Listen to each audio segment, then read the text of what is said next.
Halo semuanya, perkenalkan nama saya Lalus Kumaragananda. NIM saya 2103020106.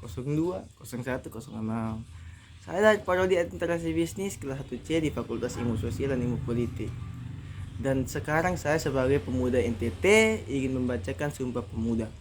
Kami, putra-putri Indonesia, mengaku bertumpah darah satu tanah air Indonesia. Kami, putri-putri Indonesia, mengaku berbangsa yang satu, bangsa Indonesia.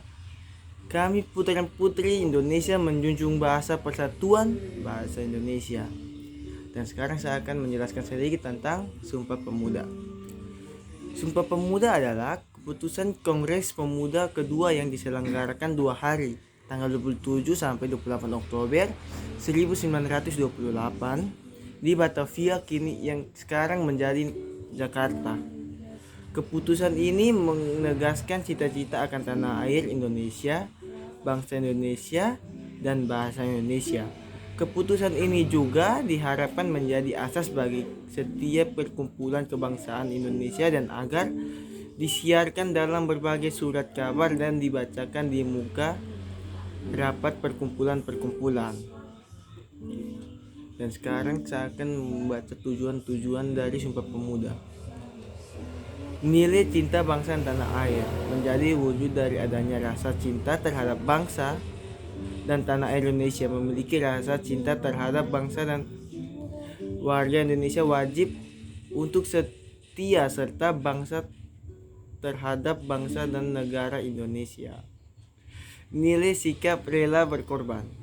Rela berkorban berarti ikhlas atau rela untuk membiarkan apapun yang dimilikinya demi kepentingan bangsa dan negara.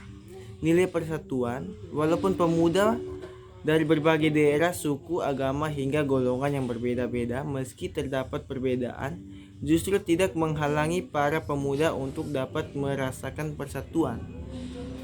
Nilai menerima dan menghargai perbedaan.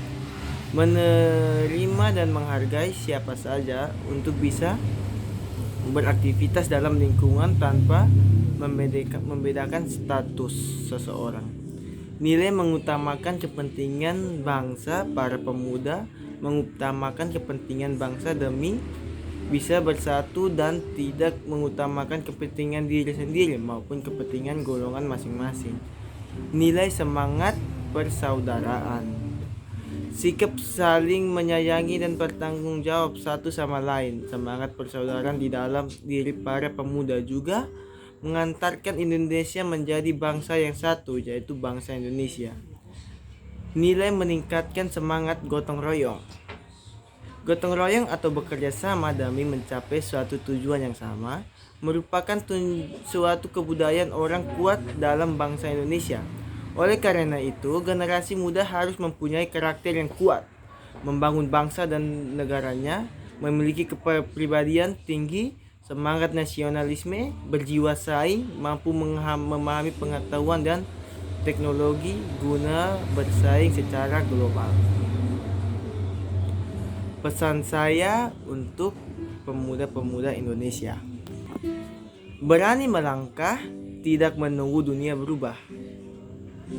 Pemuda Indonesia untuk terus melangkah dan tidak menunggu dunia berubah. Pada saat saya diberikan kesempatan dari Pak Presiden untuk membantu generasi berikutnya, saya tidak berpikir 2 kali. Saya melangkah ke depan apapun risikonya. Kegagalan adalah saat kita di tempat kesuksesan kalau kita terus melangkah. Menurut Menteri yang berusia paling muda di dalam kabinet Indonesia Maju ini, satu-satunya kegagalan adalah kalau hanya diam di tempat, dan satu-satunya kekhususan adalah kalau para pemuda terus melangkah ke depan. Dunia di tanganmu, asal berani melangkah. Kita takkan pernah kalah. Kita mungkin bersenandung ketika mungkin jauh, tapi kita tidak akan tiba di tujuan kalau kita tidak melangkah bersama. Dunia ini di tanganmu asal kita berani melangkah. Kita tak pernah kalah, ucap saya. Tugas pemuda saat ini adalah membuka pandangan keluar batas-batas tembok kekinian dunia. Dia menambahkan selain berkarakter moral dan mempunyai kinerja yang bertangguh, pemuda juga harus memiliki kapasitas intelektual dan kepemimpinan kewirausahaan serta pelaporan yang murni. Sekian dari saya, pemuda Indonesia. Selamat tinggal.